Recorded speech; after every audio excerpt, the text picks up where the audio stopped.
Halo semua, pada kesempatan kali ini kami dari kelompok 2 akan mempresentasikan hasil diskusi dari kelompok kami tentang siklus akuntansi pemerintah daerah. Akuntansi adalah suatu sistem. Sistem adalah suatu kesatuan yang terdiri atas subsistem-subsistem atau kesatuan yang lebih kecil, yang berhubungan satu sama lain dan memiliki tujuan tertentu. Suatu sistem mengelola masukan atau input menjadi keluaran atau output. Input sistem akuntansi adalah bukti-bukti transaksi dalam bentuk dokumen atau formulir, dan untuk outputnya adalah laporan keuangan. Di dalam proses akuntansi terdapat beberapa catatan yang dibuat. Catatan-catatan tersebut adalah jurnal, buku besar, dan buku pembantu. Sistem akuntansi dapat dijelaskan secara rinci melalui siklus akuntansi. Yang dimaksud siklus akuntansi adalah serangkaian tahapan yang harus dilalui untuk merubah input dalam bentuk dokumen transaksi keuangan sehingga menghasilkan output berupa laporan keuangan. Untuk siklus akuntansi secara sederhana dapat digambarkan oleh bagan berikut. Seperti yang terlihat di gambar, ini adalah proses akuntansi pokok di mana terdapat dokumen, catatan, dan laporan. Selanjutnya, siklus akuntansi dimulai dengan tahap menganalisis transaksi. Tahapan kedua adalah menjurnal transaksi. Transaksi-transaksi pada awalnya dicatat secara kronologis di dalam jurnal sebelum dipindahkan ke buku besar akun-akun. Jadi, jurnal disebut dengan buku pencatatan awal. Biasanya jurnal memiliki kolom untuk mencantumkan tanggal, nama akun dan uraiannya, referensi, dan kolom jumlah debit dan kredit. Tahap ketiga, transaksi yang telah dicatat dalam jurnal kemudian diklasifikasikan ke dalam buku besar per akun atau kode rekening. Tahap keempat, menyusun neraca saldo. Pada tanggal tertentu, misal akhir periode, saldo dari setiap akun atau kode rekening dari buku besar diiktisarkan atau dirangkum dalam neraca saldo. Dan tahap kelima, menjurnal dan memposting jurnal penyesuaian untuk transaksi pembayaran di muka atau pendapatan diterima di muka, atau transaksi yang masih harus dibayar atau yang masih harus diterima. Tahap keenam, menyusun neraca saldo disesuaikan. Tahap ketujuh, menyusun laporan keuangan. Tahap kedelapan, menjurnal dan memposting ayat jurnal penutup. Tahap kesembilan, menyusun neraca saldo setelah penutupan. Langkah-langkah opsional jika worksheet disusun, maka tahap keempat, kelima, dan keenam dimasukkan ke dalam worksheet. Jika ayat jurnal pembalik atau reversing entry disusun, maka ayat jurnal pembalik akan terjadi antara tahap 9 dan 1. Ayat jurnal koreksi bila ada, seharusnya dibukukan sebelum ayat jurnal penutup.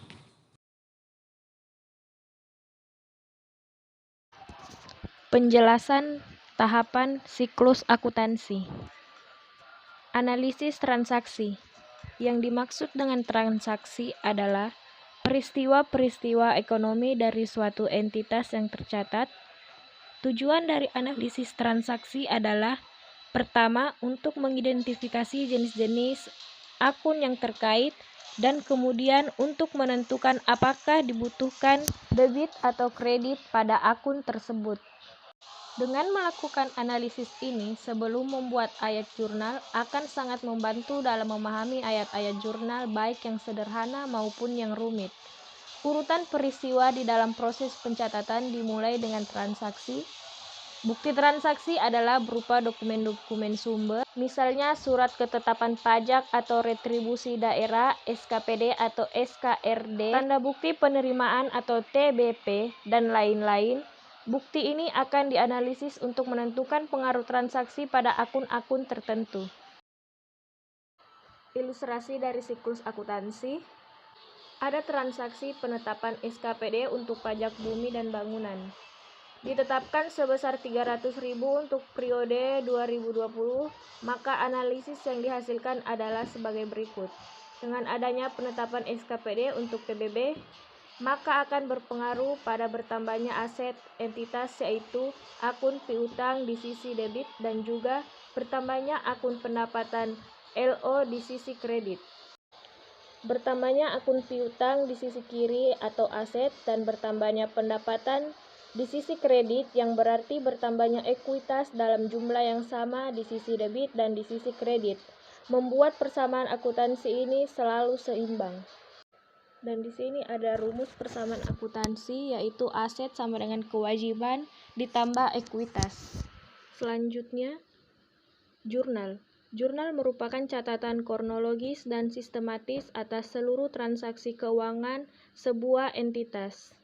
Dalam penulisan jurnal terdapat beberapa aturan yang telah menjadi kesepakatan bersama dalam akuntansi, yaitu yang pertama, jurnal dicatat secara kronologis berdasarkan tanggal terjadinya kejadian atau transaksi keuangan.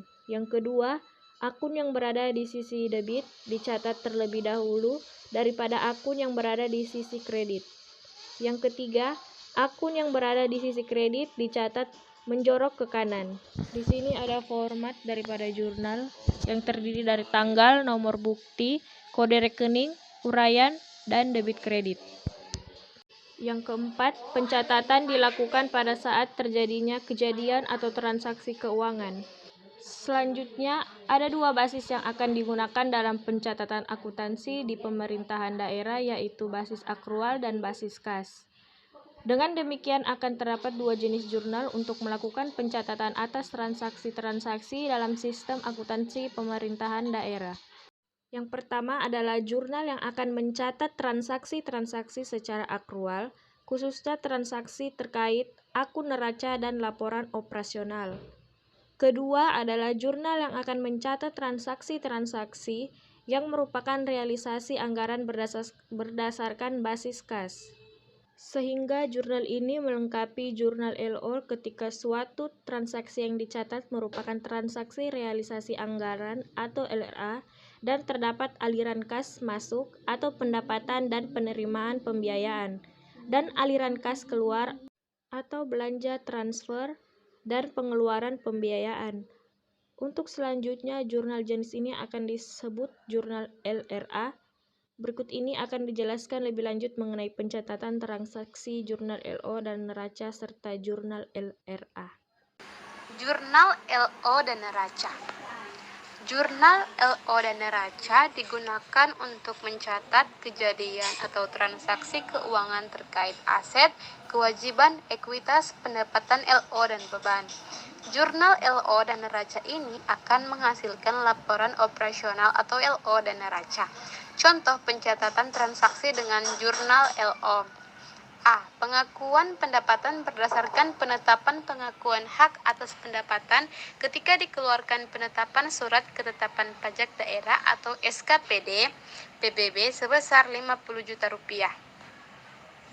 Maka, cara untuk mencatatnya di jurnal yaitu kita masih menggunakan rumus aset sama dengan kewajiban ditambah dengan ekuitas, yang dimana piutang bertambah di sisi debit sebesar 50 juta,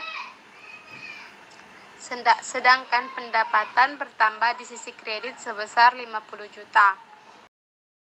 Selanjutnya poin B. Membeli ATK untuk segera digunakan sebesar Rp500.000. Nah, cara untuk menjurnalnya masih sama seperti tadi, yaitu aset sama dengan kewajiban ditambah dengan ekuitas, di mana beban sebesar 500.000 di sisi debit dan kas sebesar 500.000 di sisi kredit. Baiklah, selanjutnya jurnal anggaran. Jurnal anggaran adalah langkah operasional. Pemda bisa menetapkan kebijakan akuntansi untuk mencatat transaksi penetapan anggaran atau tidak melakukannya.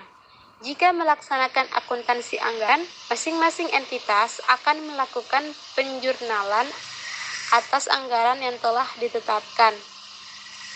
Penjurnalan atas anggaran tersebut dilakukan dengan mencatat akun, estimasi pendapatan, dan estimasi penerimaan pembiayaan di sisi debit sebesar nilai anggarannya, akun apropriasi belanja dan apropriasi pengeluaran pembiayaan di sisi kredit sebesar nilai anggarannya. dan akun estimasi perubahan sal pencatatannya akan menjadikan penyeimbang sisi debit dan sisi kredit. Apabila anggaran surplus, maka estimasi perubahan sal akan dicatat di sisi kredit. Namun, apabila anggaran defisit, maka estimasi perubahan sal akan dicatat di sisi debit. Contoh pencatatan anggaran surplus. Dalam APBD 2013 pemerintah Kabupaten Gemah Ripah diketahui bahwa anggaran pendapatan 500 juta rupiah, penerimaan pembiayaan 200 juta rupiah, belanja sebesar 400 juta rupiah dan pengeluaran pembiayaan sebesar 200 juta rupiah. Berikut ini merupakan jurnal untuk mencatat anggaran surplus. Estimasi pendapatan sebesar 500 juta di sisi debit, estimasi penerimaan pembiayaan sebesar 200 juta di sisi debit, perubahan sal sebesar 100 juta di sisi kredit, apresiasi belanja sebesar 400 juta di sisi kredit, dan apresiasi pengeluaran pembiayaan sebesar 200 juta di sisi kredit. Sekarang kita masuk dalam contoh pencatatan anggaran defisit. SKPD Dinas Perindustrian Pemerintah Daerah Gemah Ripah menganggarkan pendapatannya sebesar 40 juta dan menganggarkan belanjanya sebesar 50 juta dengan nilai sebesar selisih antara perubahan APBD dengan anggaran murni. Yang ketiga, jurnal LRA. Jurnal LRA merupakan jurnal berbasis kas. Jurnal LRA digunakan untuk mengakui adanya realisasi anggaran atas pendapatan LRA, penerimaan pembiayaan, belanja, transfer, dan pengeluaran pembiayaan. Jurnal LRA ini nantinya akan menghasilkan laporan realisasi anggaran dan laporan perubahan sal. Jurnal LRA ini digunakan untuk menjurnal realisasi anggaran selama periode berjalan. Selama periode berjalan, sebuah transaksi akan dicatat menggunakan jurnal LRA jika transaksi tersebut memenuhi dua syarat.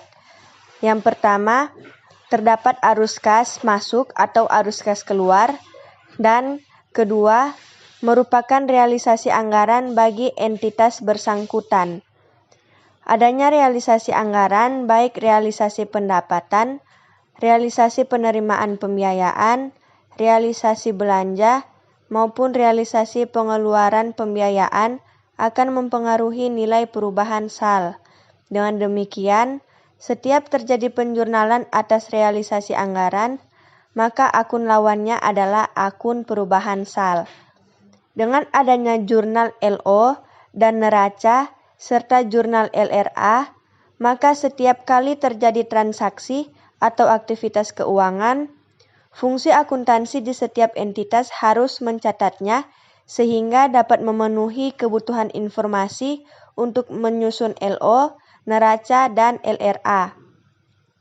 Berikut beberapa catatan penting ketika hendak melakukan pencatatan transaksi ke dalam jurnal. Pertama, setiap transaksi atau aktivitas keuangan pasti dicatat menggunakan jurnal LO dan neraca, kecuali pencatatan realisasi anggaran hanya dilakukan menggunakan jurnal LRA. Yang kedua, apabila suatu transaksi atau aktivitas keuangan menyebabkan arus kas masuk atau arus kas keluar dan merupakan realisasi anggaran bagi entitas bersangkutan, maka selain dicatat menggunakan jurnal LO, dicatat juga menggunakan jurnal LRA. C. Buku besar. Proses klasifikasi transaksi dari jurnal ke buku besar dikenal dengan istilah posting. Buku besar adalah kumpulan catatan transaksi per akun. Setiap akun memiliki satu buku besarnya masing-masing sehingga jumlah buku besar yang dimiliki sebuah entitas sama banyaknya dengan jumlah akun yang dimilikinya. Buku besar dibuat dalam sebuah format tertentu dengan aturan tertentu yang telah disepakati. SKPD, nama rekening, kode rekening, pagu APBD, pagu perubahan APBD. Berikut merupakan tabel untuk mencatat transaksi jurnal APBD. Tiap buku besar memuat informasi nama SKPD, nama rekening, kode rekening, pagu APBD, dan pagu perubahan APBD sebagai kontrol batas maksimal transaksi untuk masing-masing akun tidak boleh melebihi pagu anggarannya, terutama untuk pagu anggaran belanja dan pengeluaran pembiayaan. Pada kolom tanggal diisi dengan tanggal transaksi. Kolom nomor bukti diisi dengan nomor bukti transaksi. Kolom uraian diisi dengan informasi keterangan terkait transaksi. Kemudian di kolom debit atau kredit diisi nilai nominal transaksi sesuai dengan jurnal. Kolom saldo diisi dengan akumulasi nilai transaksi-transaksi dari akun terkait. Sebelum melakukan posting, terlebih dahulu memasukkan semua saldo awal untuk akun-akun aset, kewajiban dan ekuitas yang diperoleh dari neraca awal tahun ke dalam buku besarnya masing-masing. Ketika transaksi periode berjalan telah dimulai, tiap transaksi yang telah dicatat dalam jurnal kemudian diposting ke buku besar. D. Neraca saldo setelah selesai melakukan proses klasifikasi transaksi ke dalam buku besar. Tahap selanjutnya adalah menyusun neraca saldo. Neraca saldo merupakan ikhtisar buku besar. PPK kurang SKPD dan PPK kurang PPKD atau dalam fungsi sebagai SKPD, melakukan rekapitulasi saldo-saldo buku besar menjadi neraca saldo. Angka-angka saldo dari semua akun buku besar dipindahkan ke dalam kolom neraca saldo dalam worksheet sesuai dengan posisi debit dan kredit dalam saldo di buku besar masing-masing. Neraca saldo merupakan sebuah daftar yang memuat nama setiap buku besar atau kode rekening dan saldonya pada tanggal tertentu. Jurnal penyesuaian. Jurnal penyesuaian dibuat di akhir periode akuntansi agar pendapatan dapat dicatat pada saat dihasilkan dan beban diakui pada saat terjadinya. Jurnal penyesuaian dibutuhkan untuk memastikan diterapkannya prinsip pengakuan pendapatan dan prinsip penandingan. Meskipun dalam akuntansi, pemerintah prinsip penandingan ini tidak mendapat penekanan sebagaimana dipraktikkan dalam akuntansi komersial. Jurnal penyesuaian memungkinkan pelaporan aset, kewajiban, dan ekuitas yang tepat di neraca serta jumlah surplus atau defisit yang tepat di laporan operasional untuk periode berjalan. Jenis-jenis jurnal penyesuaian ada dua kelompok, yaitu beban dibayar di muka dan akrual. Pembayaran di muka terdiri atas 1. Belum dibayar di muka. Beban yang dibayar di muka secara tunai dan dicatat sebagai aset sebelum digunakan atau dikonsumsi. Contoh perlengkapan kantor, asuransi, dan depresiasi. 2. Pendapatan diterima di muka atau pendapatan yang belum dihasilkan. Uang tunai yang diterima dan dicatat sebagai kewajiban sebelum pendapatannya dihasilkan. Contoh pendapatan pajak reklame, pendapatan sewa. Akrual terdiri atas 1. Akrual pendapatan, yaitu akrual pendapatan pada dasarnya adalah piutang, yaitu pendapatan yang telah dihasilkan namun belum diterima uangnya atau belum dicatat. Contohnya piutang pajak. 2. Akrual beban, yaitu akrual beban pada dasarnya adalah utang, yaitu beban yang telah terjadi namun belum dibayarkan uangnya atau belum dicatat. Contohnya bunga untuk utang, sewa, pajak, gaji, atau honorarium. F. Menyusun neraca saldo disesuaikan. Setelah semua jurnal penyesuaian dicatat dan diposting, neraca saldo setelah penyesuaian disusun berdasarkan akun-akun buku besar. Tujuan dari neraca saldo setelah penyesuaian adalah membuktikan kesamaan saldo total debit dan saldo total kredit di buku besar setelah seluruh jurnal penyesuaian dibuat. Akun-akun yang terdapat di neraca saldo setelah penyesuaian berisikan seluruh data yang dibutuhkan untuk menyusun laporan keuangan. G. Langkah-langkah operasional menyusun neraca lajur atau worksheet. Langkah-langkah opsional jika neraca lajur worksheet disusun, maka tahap D, E, dan F dimasukkan dalam worksheet. Worksheet adalah neraca lajur. Worksheet merupakan alat bantu yang digunakan dalam menyusun laporan keuangan. Langkah-langkah dalam penyusunan laporan keuangan sesuai dengan kertas kerja yang dibuat terdiri atas neraca saldo, jurnal penyesuaian, neraca saldo setelah penyesuaian. Ya, baiklah. Sekian hasil presentasi dari kelompok kami. Untuk waktu dan kesempatan kami ucapkan terima kasih.